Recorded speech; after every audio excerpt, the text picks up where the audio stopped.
Okay, welcome everybody from my side to NSO Developer Days, and welcome to this afternoon session, which will be Hitchhiker's Guide to NSO TAC. So for the following 45 to 50 minutes, I'm going to be your host or your hostess. My name is Jelena Kljujic, and I am serving currently as a technical leader within Cisco's regional TAC organization, and I'm based in Belgium. So the team supporting NSO is also based in Belgium. And I have been with Cisco for 5 years now already. I have started my career within SP video technology, and then 2 years ago I have moved to NSO, and since then I am focusing heavily on NSO and NSO-based solutions. What we have prepared for you today is the agenda that looks like this. So basically we can split it into two main parts. What I would like to do first with you is to kind of give you operational guidelines, how to work with TAC and how to get most out of TAC. And after all, what TAC is all about. Then we are going to go about some specifics of NSO and TAC. And later on, we will go into some of the best practices when submitting a service request. What kind of information do we ask from you? What is it the best that you give us so that we can speed up the whole troubleshooting procedure and similar. So after that, we are going to go over some more generic topics like TAC innovation, because as some of you probably already know, TAC is very reactive as an organization. And what we want to do is transform into completely being proactive. So how do we ensure that we prevent problems before they even happen?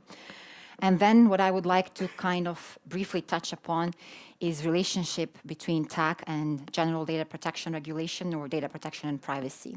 Because TAC deals quite a bit with sensitive data coming from our customers. We have insights into your networks. We know what works well. We also know what doesn't work.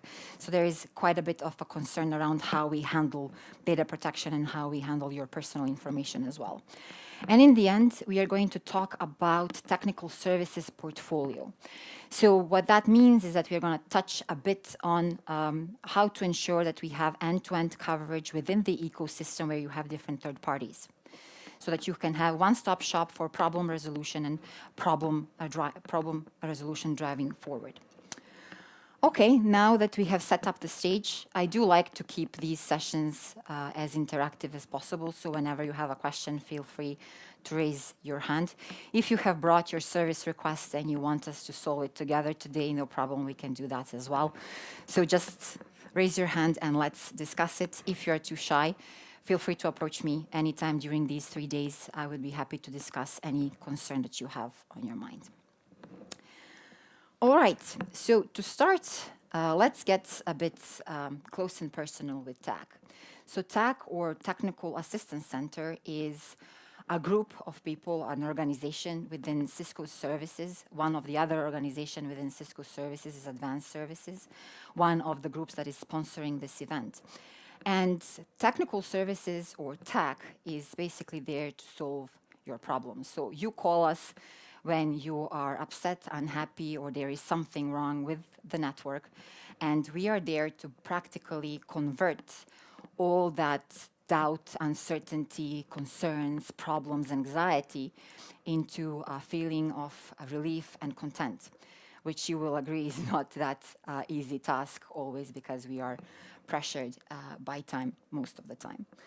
And one of the things specific to TAC is as well that in order to ensure that we are always there supporting your networks, as your networks don't sleep, so your problems don't sleep neither, we are basically organized into 3 main theaters, and we operate in so-called follow the sun model.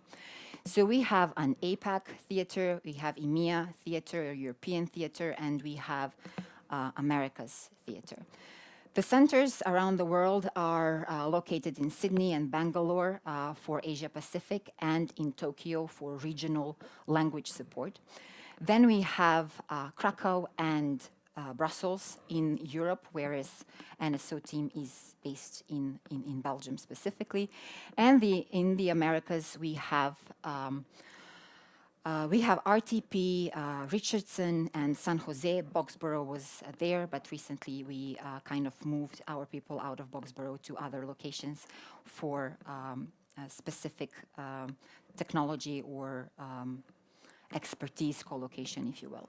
So each of these specific regions has a team that is dedicated to supporting specific technology or specific solution. And those teams are focusing on those specific technologies. And if we are supporting a solution end-to-end, we collaborate amongst each other. And most importantly is that we collaborate between the theaters.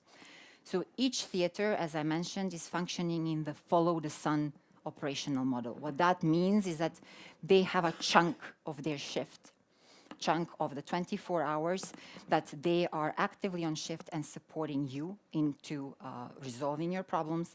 But once they are done, if you are still available and you still want to continue with troubleshooting specific concern, what happens then is that we hand over a problem to next theater and we do those subsequential handovers until the problem is resolved or at least isolated so that we know what's going on. So for EMEA, for example, we start our shifts at 8 a.m. in the morning and we finish our shift at 4 p.m.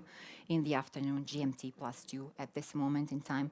And as I said, if the team is going off shift and you still want to pursue solving your concern, then we hand over to the team in in Americas.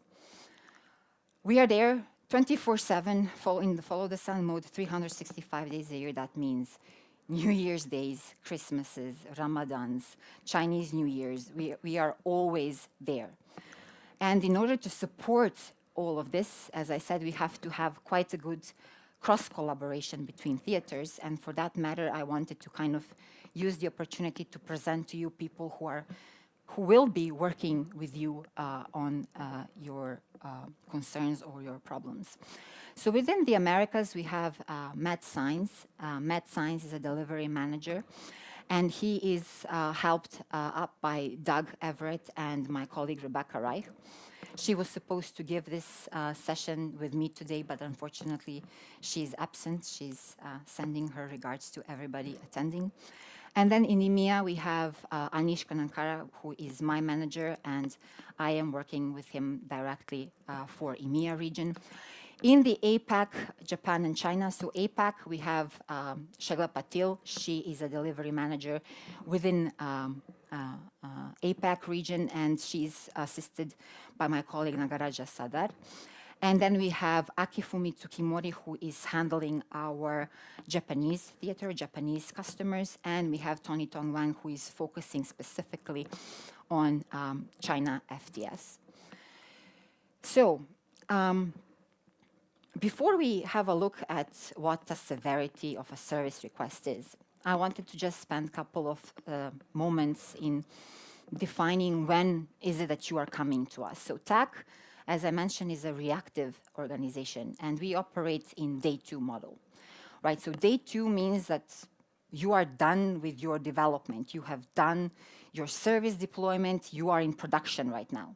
So your environment is in production. If and when, it's not if, it's when, because there is always something that goes wrong. When it does, you are going to call us. And the way you are going to do this is by submitting what we call a service request. Now, how many of you have previously already worked with TAC and know what service request is? All right, great to see that. Okay, so every service request is basically a ticket. It's a ticket, a problem ticket that has a problem specification and something that we are going to be focusing on into resolving. And one of the important aspects of that ticket is what we call a severity. That means seriousness, if you will, of the current issue. And there are 4 main severities that Cisco defines, and they go as follows. Severity 1 is the most serious one. Severity 1 means that there is significant impact to your business and to your network. There is most significantly a service interruption. After that, we have a severity 2, which is very close to severity 1. However, the difference between severity 1 and severity 2 can be not so easily distinguishable, not even to me after 5 years in TAC. So that's something that we can always discuss together to ensure that you get up to proper resolution.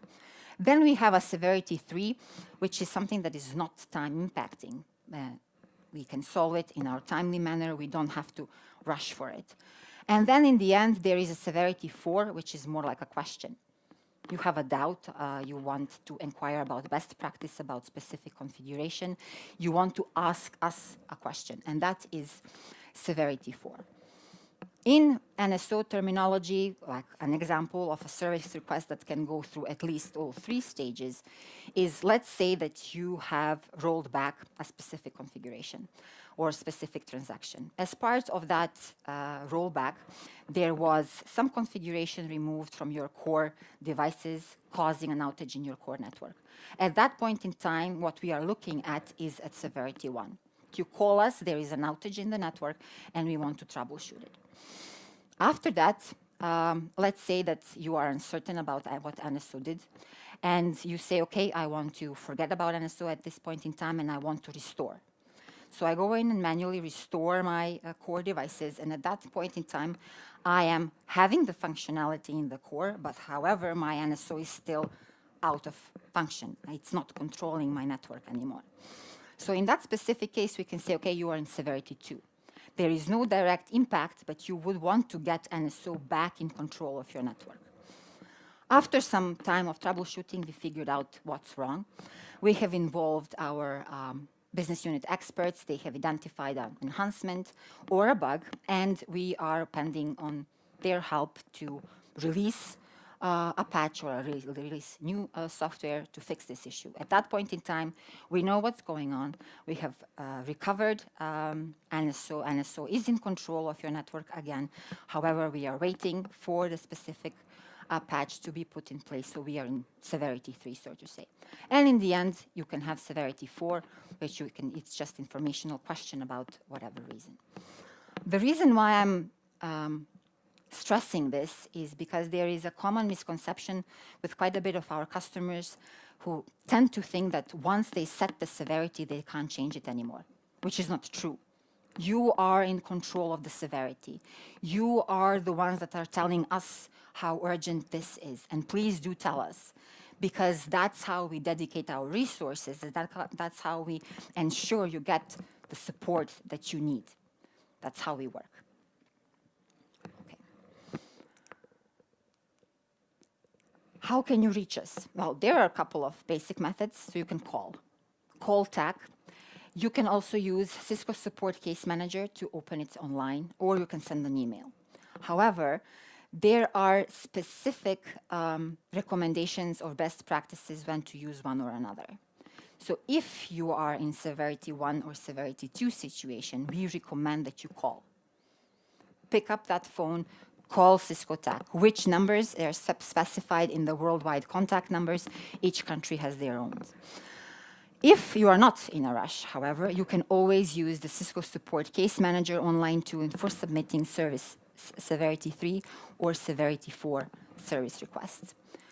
There are quite a bit of online tutorials of how to do this. And the reason why they're listed in this deck is because, based on experience that we had, in quite a bit of situations when there is a problem, there is panic, and when there is panic, the brains move out, and then you suddenly don't know how to contact TAC, whom to call, who is the best person to ask about this. So we have put the list of resources together to help you always know where to reach us and how. If you want to raise a severity request, there are a couple of things you're going to need. First one is your CCO ID. However, it's not enough to only have your CCO ID. Your CCO ID has to be associated with the service contract number. Service contract number is an entitlement that is practically guaranteeing you access to Cisco TAC as a support from day 2 perspective. If you are in a hardware world, you might need a serial number as well, but that doesn't apply to us in this specific case. Then you will have a severity of your service request, so you will have to say what's severity or what's the urgency. And please keep in mind that defining severity is not only directly on technology impact in your network. It can be business impact or whatever else. So there are three main components of the severity. That's current impact, future impact, and the time frame. Currently, you might not have any problems with your network, but it might be 4 in the morning and you are getting into the peak period, so your time frame might be very short. So all of those parameters are practically playing a role in the severity of the service request. Description of the problem and symptoms. I know when there is a problem, we don't want to force you into writing us essays. However, we are looking for specific information. So we don't need a novel, but we do ask for specific information to get focused on your problem as fast as possible. And I will give you some examples of what that means. I will tell you what not to do. You also have to select appropriate technology and sub-technology. And this is very important if you want to avoid the miscues. So technology and sub-technology is what identifies the teams. Remember when I said that each theater has different teams that are focusing on technology and the solution. So if technology and sub-technology are wrongly selected, it can happen that your service request goes through different teams until it actually reaches the proper team, the expert that can help you out. So please pay attention to that. We have specified also in the follow-up slides, in case of NSO, what that is, so you never forget. And as far as the communication exchange is going to happen, attach@cisco.com is going to be used with the service request number in the subject field, which automatically attaches the email correspondence to our incident management system. So it's all there and recorded. If in any situation or in any case you are not happy with the progress of your service request, which happens more often than you would think about it, there are a couple of things you can use. So first of all, you can use the support case manager to track your SR. So you can always know which stage of the resolution we are currently in and what are we focusing on. If that doesn't work, you can escalate to a TSOM. TSOM, or Technical Services Operations Manager, who is dedicated to each and every customer. If that doesn't work or you don't know who that is, you can contact the duty manager. You call TAC line and you ask for duty manager.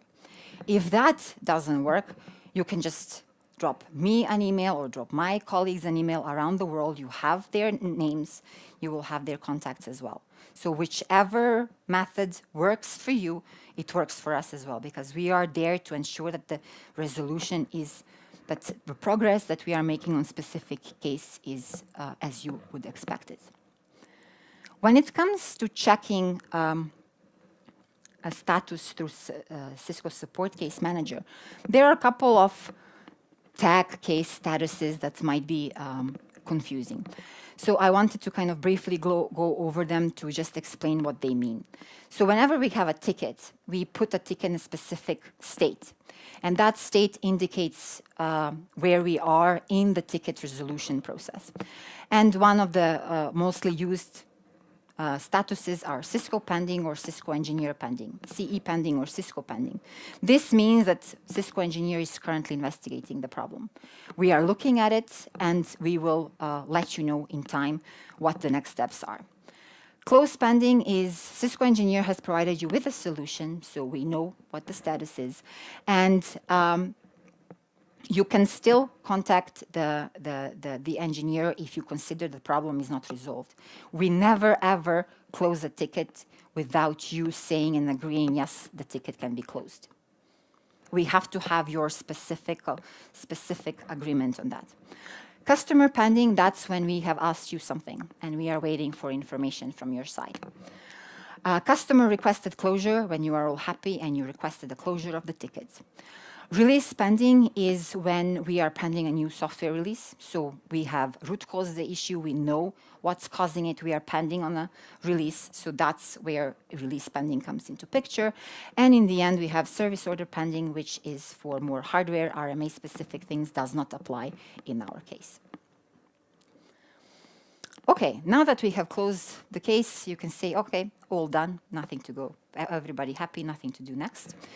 We do value the feedback you give us. So we want to hear from you what goes well and what goes wrong and what can be done better. So we would send you a survey following up the closure of the service request. And the reason we are doing this is because we really want to ensure that customer experience is put in focus. So we want to know what went well, like I said, and what could have been done better. And this is basically how we track the quality within TAC, and we ensure that we are moving forward together with you and meeting your needs. All right, so there is this method that we use to basically track the feedback of our customers is called Net Promoter System. And Net Promoter System is there to measure the loyalty and identify opportunities to strengthen our relationship. And basically, we group the feedback into three main categories. Those are the promoters or the passives and detractors. So the things that we learn from different groups is, okay, from promoters, those are the people that really liked the experience. They tell us what we need to continue doing, what's really good. From the passives, we learn what we need to actually take some further care on, whether that was communication, or that it was missing timely communication, you were not satisfied how timely the updates were reaching you or similar. And from detractors, we really learn what we need to be doing better. That's not working at all at this point. Oops. Okay, so call to action. After this session, there are a couple of things that you should do before you run into problems. So if you are in the development of your NSO platform and you are expecting it to go fully in production in some time, these are the things you can do to ensure that you are ready for problems when they arrive. First of all, you need to create your CCO ID account. Once your CCO ID account is created, you need to associate it with your service request, contract service request. And then you can create a test case to just check if this works. You can just go online, create a test case, name it a test case. We will just receive it, close it after communication with you, and you will be sure that once the problem kicks in, you are set up. All right. From the service request lifecycle or specific things that you need to do on NSO, this is the guidelines. So you go to the Cisco Support Case Manager online tool, you log in using your Cisco.com ID and password. You click the Other Products and Solutions button. Actually, I got surprised by this because it just got changed recently. We are changing the tools quite often, so apologies if this changes again in the future, but the logic is the same. You need to use your contract number. So you will need to have the contract number available to you, and you should provide as much information as possible in the describe problem section, and we will look into that in a minute. For the NSO specifically, technology and sub-technologies are as follows. Technology is NMS, Network Management Services, and sub-technology is Network Services Orchestrator, NSO or TALF. So this is what will ensure that your service request or problem on NSO arrives to correct team. That there are no miscues, because miscues are time lost. And if there's time lost, the pressure builds higher and you are more under stress and more difficult to kind of cooperate with us towards the resolution of the problem. What do we need? Typically, what we ask within service requests is at least that you tell us what version of NSO or version of NetData are you using. That's the minimum we would like to know. Then we would like to know what exactly is the concern, what's not working. What are you trying to achieve, and what is it that is kind of deviating from what you are seeing? And then what's your ask from TAC? What do you want us to do? What are we? Sometimes that's self-explanatory because we can see it. Sometimes it's not clear, as you can imagine. Tell us how this issue is impacting your business. High, medium, and low. Be verbose about it. I need to launch this service by 15th in the month, and today is 5th. Tell us how urgent this is. Explain the urgency, and then tell us, does this impact or influence any other projects that you are running, so that we can assess this priority immediately. These are some of the real-life examples that we got. So this is one of the service requests that arrived, and this is how it looks like in our incident management system. So you have technology and subnet technology, you have a problem code that you also have to select. Then you have a product, and you see that the software versions are missing. And then this is the problem details that we got. On our device node cluster, we noticed that the primary NSO node failed, and the secondary NSO node did not automatically switch over as primary. Attaching gzip of wirelog NCS logs from the primary NSO node and backup node. What do you think about this problem description? Sorry? Well, the version numbers are missing, yes. So what do you mean that we noticed? What did you see exactly? What happened? What is the current situation of this cluster? Is it recovered? When did this happen?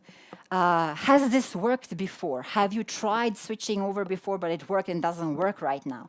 So all of those things can help us speed up. Yes, exactly. So, and on the other hand, you send us, the logs are there, yes, but we don't know anything about the time frame. Maybe you had multiple of these switches and something happened, and we don't know which time frame we are really focusing on.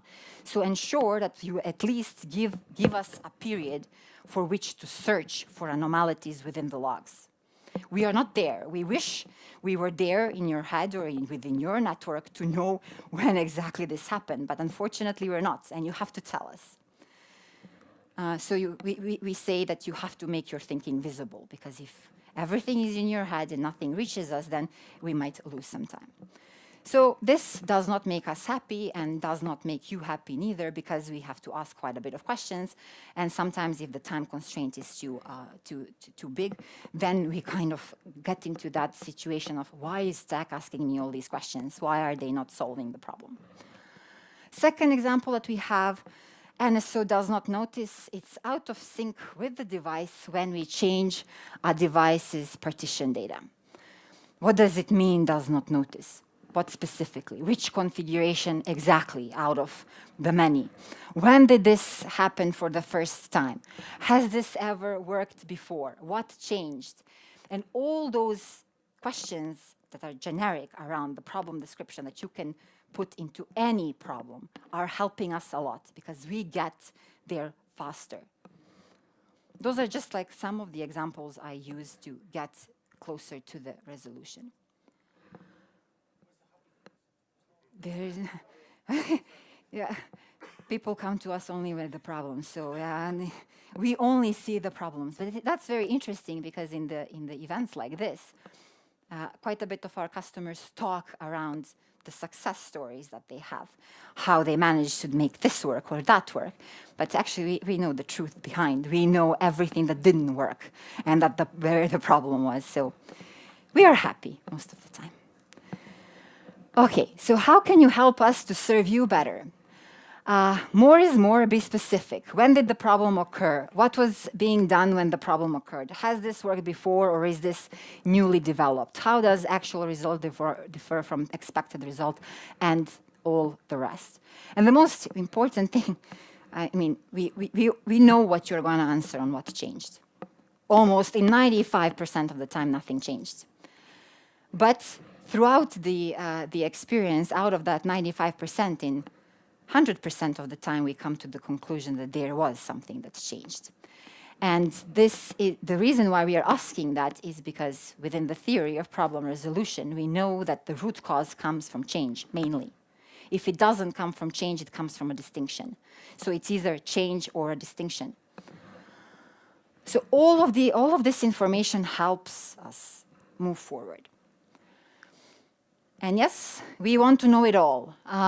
From the log perspective, most deployments keep logs in var log NCS. That's the system install if you haven't changed the defaults.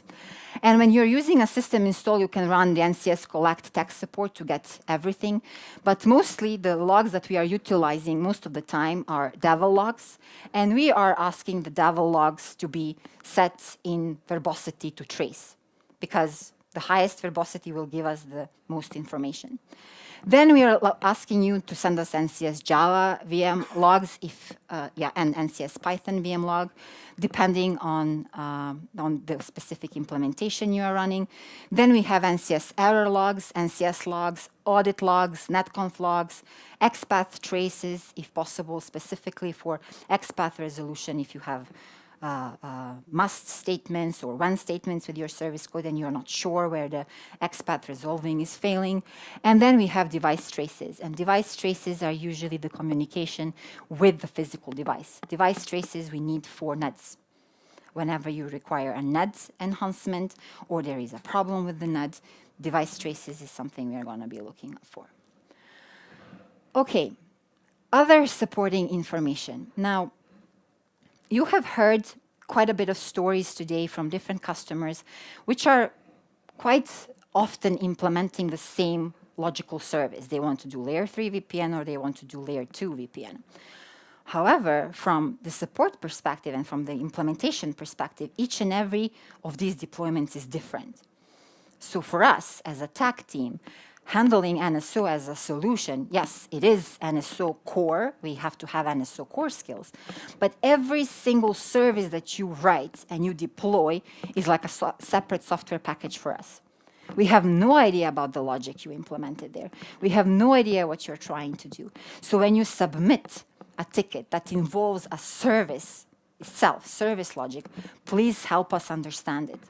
I mean, I always say UML diagram would be perfect, but just something that tells us how these blocks interact with each other so that we can derive a workflow or a logical flow of the service and we can figure out where is it failing. So when in the life cycle of the service deployment are we actually failing if it is a service? And also what is pretty good, if this can be reproduced, and you know it can be reproduced. And in that specific case, it will be good you can send us your service package, or if the service package has too many external dependencies, you can strip down the service package to a basic skeleton or help us understand it, so we can strip it to skeleton and then reproduce it. So it's very challenging, as I said, we don't know the specific deployments. We do know a couple of them, which are developed by advanced services and handed over to technical services. So we follow up those customers. So for those, we have the details. But for all the rest, our customers who decide to do this by themselves, we have no idea. So help us understand it better. Why do we need it? Well, yes, we need it to troubleshoot, right? We want to solve the problem. And we want to avoid that there is a lot of ping pong in asking for information between TAC and the customer, TAC and the business unit. So we want to ensure that we gather as much information as possible from you before we contact the BU, and then BU tells us, yes, but we need these logs. So that the ping pong goes, yes, we asked you already for the logs, but you didn't supply those logs, but then the BU is asking for another set of logs, so you have to go back and similar. So this is something we're really trying to avoid. And when NSO is particularly in question, if you can reproduce a problem and you know, turn those devel logs to trace and then reproduce the problem and send us those logs. Check if that's possible before you come to us, just to avoid that we have a loss of time. So from the NSO-specific teams trend, this is basically the worldwide trend in number of service requests that's from 2016 onwards. From 2016 onwards, because in 2016 we established the EMEA team, so the EMEA team is the youngest team of the 3 theaters. And as you can see, and as you probably know with talking to other customers, this is constantly increasing. So the number of tickets that we get per month is ranging between 100 and 150 per team. So it's quite a bit of problems coming our direction. When it comes to distribution per region, Americas are handling 51%, and EMEA around 22 to 25%. Together, we are around 75%, and the other 2 regions are splitting. When it comes to severity, you might have already anticipated this.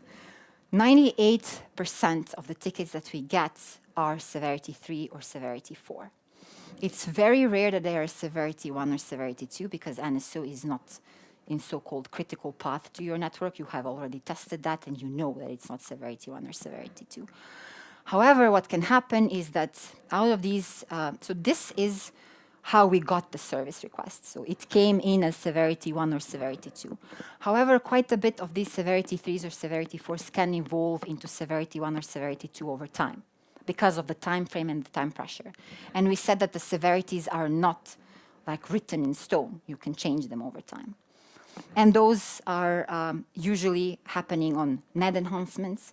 Most of the time, NED enhancements get escalated pretty fast. From the types of problems that we get, almost 75% are related to NEDs, while around 25% are related to NSO or in NSO group, those are web UI problems as well or similar. So this illustration is meant to have your specific focus on submitting NED tickets. So when you need to submit a NED ticket, if it is an enhancement or you noticed a bug, please ensure that we at least get the traces. So that the device traces, if you don't know how to do that or how to enable the device traces, the configuration manuals or the user manuals are explaining it in depth. If you still can't find it, just call us. We are going to tell you how to do that. But what we really need is to get the trace from the device so that we understand what you are really looking for. We also need to get an output of show running configuration or anything that is resembling show running on other devices so that we can understand the use case. And the reason about this, why we need this use case is because devices sometimes, if you are configuring one thing, they are adding dependent configuration on other parts of the data tree. So we need to identify what is it that is changing within the configuration once you submit specific command. And this is a kind of, there are quite a bit of concerns around how we do this. And quite a bit of our customers would, I will be completely open with you, they would come to us and say, yes, we are looking to implement this specific thing. And this is a Cisco device, so we don't need to send you the traces. We don't need to send you anything. You already have it. But that's not how this usually works, right? So we have quite a bit of products across Cisco, quite a bit of Cisco iOS, quite a bit of Cisco iOS XR, different versions, and we really need to know what are you trying to do on which specific version.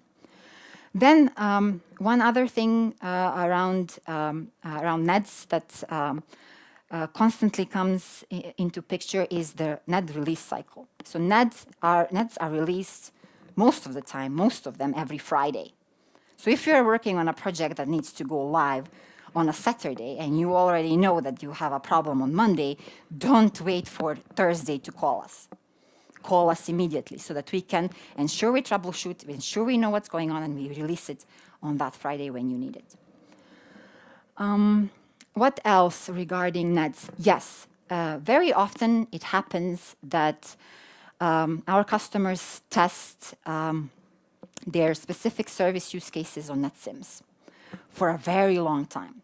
They deliver, they design their service, they are ready for production, and what then happens is that they move to physical devices and suddenly something doesn't work. And you are 2 days away from POC, or you are 2 days away from acceptance. Then it's too late. So as soon as you can, you have physical devices, please ensure you switch to testing with those physical devices. It will spare you a lot of time. Okay. That's about it from the TAC perspective on NSO specific. What questions do you have so far regarding what we covered?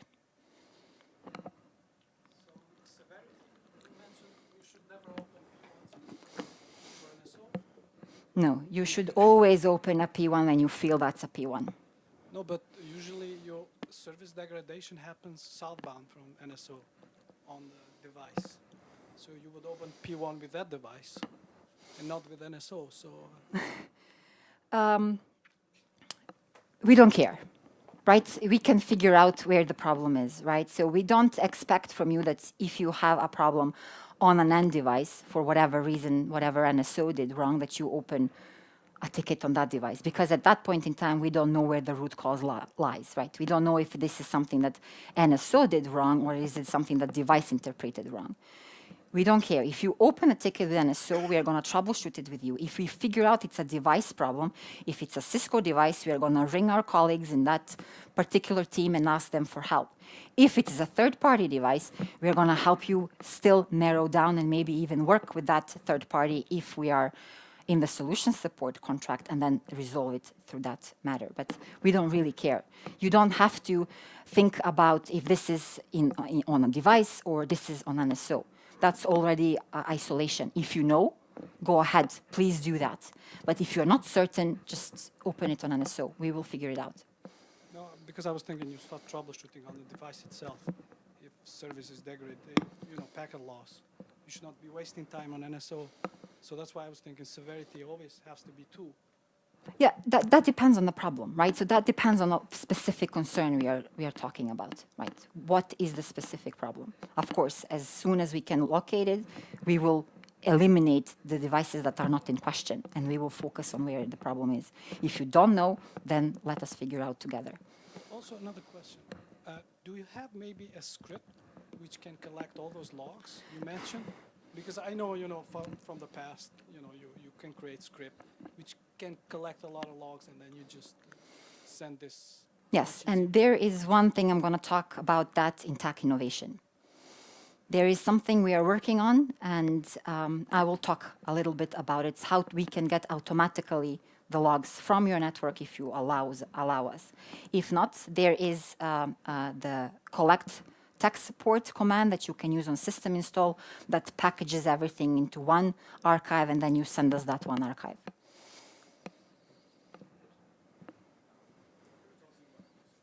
Yeah. You were talking about day 2 problems. Yes. Most tech cases I make in day 1, in fact, or somewhere in between day 1, day 2.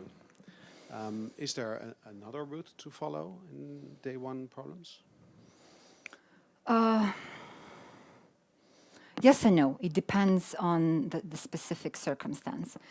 In majority of situations where we know that our colleagues from AS are involved, we handle day 0, day 1 tickets all the time. Also, if our customers are already NSO entitled, they have NSO and they're expanding with a new service, of course, you can reach out to us and say, okay, we are trying to expand with this new service or use case, we are having this problem. So yes, that is covered as long as the entitlement is there. And you don't need to follow any other procedural exception. So calling, submitting, the rest works. Yeah. Maybe you can finish the presentation and we will go on with more questions later. Yes, okay. So from the TAC innovation perspective, I already said that we are trying to kind of move from being reactive to getting to proactive. And the reason for this is that when you come to us, the problem is already there. So it happened. And what we want to do is ensure it doesn't happen. So what if we can, by troubleshooting one specific customer's problem, identify a core problem within NSO, and then send it to all the other customers that might be affected so that we can prevent those problems at the same time. Because every single moment that we are solving a specific service request, we are gaining the knowledge about that specific problem, and we have it. So how can we ensure that we can spread this up? So from the engineer's perspective, there is a very famous dilemma. If you ask somebody to quickly build a strong bridge, and the engineer would reply to you, well, is it fast, good, or cheap? Because you can't have all 3 of them. You have to pick 2. And from our perspective, we have to kind of, within customer services, we always have to delight the customers. We have to operate efficiently and meet strategic goals by solving all the problems. So it's kind of always a challenge to meet all of these things. And you never ever call us because you are happy. It's because something went wrong and all we see is problems. Okay, so from that perspective, I already mentioned the detractors, passives, and promoters. And what we were noticing is that if we have a look at the life cycle through which a customer concern goes. So first, we have to identify that there is something wrong. We identify that there is a problem. Second thing that happens is that we need to understand why is this problem happening, what is causing it, what are specific circumstances. Then we will try to fix it. We can't fix it before we understand it. Why? Because then we would be assuming. If we are assuming, we are doing trial and error, we are introducing a change, and whenever you introduce a new change, it's very difficult to come to a root cause. And in the end, we would verify it. From the problem avoidance perspective, there are two main steps. It's preemptive, to tell you, hey, there is a condition in your network that can result in this specific problem, and then you can try to self-remediate it even before coming to us. From the perspective of how you feel throughout this life cycle, this illustrates it the best. So whenever you are contacting us or contacting TAC, you are the least happy. That's where you don't feel on your own. Then in preemptive and self-remediation, yeah, you are not happy, not unhappy, you don't have really a specific feeling. In the implementation of the fix, you still don't know if this is going to fix it. TAC says it will. I'm not sure. Last time they tried it, it didn't work, so I'm a bit skeptical. And in the end, once we confirm it, you are happy. So what we want to do is to actually try to extend this feeling of happiness throughout the life cycle. And how can we extend the feeling of happiness throughout the life cycle? Well, from preventing the problems of happening in the first place. Because if you don't have anything to be unhappy about, you might just be happy all the time. So how we do this? So we want to ensure that we digitize our intellectual capital. So every single thing and every single service request we solve, we want to ensure we have a signature of it, a signature of a bug or of a problem. And we are creating the library of codified rules, and we are creating the library of digital signatures for bugs. Okay, now that we have this, how do we get this to you? We have it, but you don't have it. But we want you to make the use of it. What we then do is that we try to ensure that we have connected products across the board. So for specific technologies, we target specific products within your environment with always on connection to Cisco TAC. Because then what we can do is, if you are constantly connected and we are able to do this, then we can run automated diagnostics. In automated diagnostics, we have running the signatures in the background to check if the current status of your network is going to run into one of these potential problems. If we identify that, we can do some other things. So from the customer support engineer perspective, we can have auto lab reproduction according to your significant specific conditions. We can have SR similarity matching. So use machine learning to figure out where does this happen before and how can we prevent it. Or we can have auto software recommendation. Then once we are here, we can move into predicted anomalies. So we can use all of this knowledge to figure out what we can predict. What are the situations in the network that can lead us to the situations where we can say, okay, we got it before it even happened. Once we know that, we can move into process integration where we can tell you that there might be a problem, that the problem is coming, and also tell you what to do about it. Because it's not enough to just detect a problem which is in its infancy, but you also have the way to self-remediate. And what we also want to do is avoid next, because we want to prevent that problem that's happened in somebody else's network right now from happening anywhere else. And basically the motto is, there is something missing here, but doesn't matter. No customer should ever be impacted by an issue we know about. So if we know about something, no other customer should ever be impacted by this. We should share the knowledge. Okay. Do I have some more time, or we should stop here? We are a little bit over already. Okay, so we will stop here. There are a couple of other interesting things within the deck that I encourage you to have a look at. One of them is related to data protection and privacy I mentioned, and I just want to briefly show that slide. So when you talk to Cisco TAC and you are uploading the files, uploading your logs or uploading your traces, quite common comment that we get from the customers within European Union is that they can't show the net trace because there is sensitive information inside. They can't send us the show tag because there is sensitive information inside. So this is the guidelines of how to use Cisco TAC properly. So do not remember the attach at cisco.com. Then you can use an email to attach the correspondence to the case resolution. Do not use that because attach at cisco.com is not encrypting files in transit unless you are encrypting your files yourself, right? So we do encrypt it at rest because once it reaches us, the attachment of the service request is going to be encrypted automatically. And if you want to know where we store our attachments, let me know afterwards. But do not send us unencrypted attachment over attach at cisco.com. If you have any concerns around pseudonymizing your traces, removing sensitive information from your traces, let us know how we can help you do that. Because if you just remove the line, you are going to break the log file structure, and we are going to lose how the logs go. Do not just remove. You can mask it. Just mask it with something. And there are other, the best thing you can do is to use Support Case Manager to ensure that the data is encrypted in both transit and in rest when it reaches us. All right, having that said, I think we will conclude here. Thank you very much. And maybe, I don't know if there are any questions. Thank you very much. No.